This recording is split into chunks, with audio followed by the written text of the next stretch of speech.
À 15 jours du verdict, le 22 septembre prochain, le Ballon d'Or 2025 semble difficile à atteindre pour Lamine Yamal. C'est le 22 septembre prochain, au Théâtre du Châtelet, à Paris, que sera rendu le verdict du Ballon d'Or 2025. Le PSG lauréat de la Ligue des Champions la saison passée a toutes les chances de bien figurer, incarné notamment par sa tête d'affiche Ousmane Dembélé. À voir si des challengers talentueux, tels que Lamine Yamal, peuvent contrecarrer cette projection. Tenant du trophée, désigné à la surprise générale il y a un an aux dépens de Vinicius Junior notamment, Rodri a été sollicité ces jours-ci pour se mouiller un peu et livrer son pronostic. En toute honnêteté, alors que l'international espagnol a quelques compatriotes parmi les prétendants.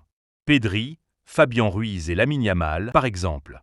Le Ballon d'Or est compliqué à remporter. Le PSG a été l'équipe de la saison.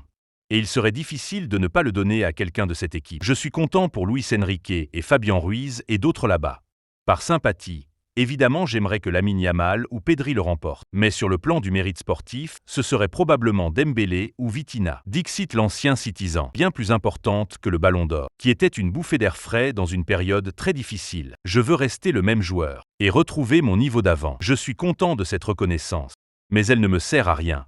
Il y a quelques jours, un autre milieu espagnol qui compte, Sergio Busquets, donnait son avis sur la question. En marge des demi-finales de la League Cup, le partenaire de Lionel Messi à l'Inter Miami, spontanément, nommait volontiers pour favori le fer de lance du PSG. Ousmane Dembélé a fait une grande saison. Il a été un peu blessé, mais il a été bien meilleur et plus régulier que les autres années. Nous savons le joueur qu'il est, la différence qu'il fait, ce qu'il peut faire. J'espère qu'Ousmane pourra gagner le Ballon d'Or. Et de préciser tout de même, j'ai des compatriotes au Barça qui le méritent également.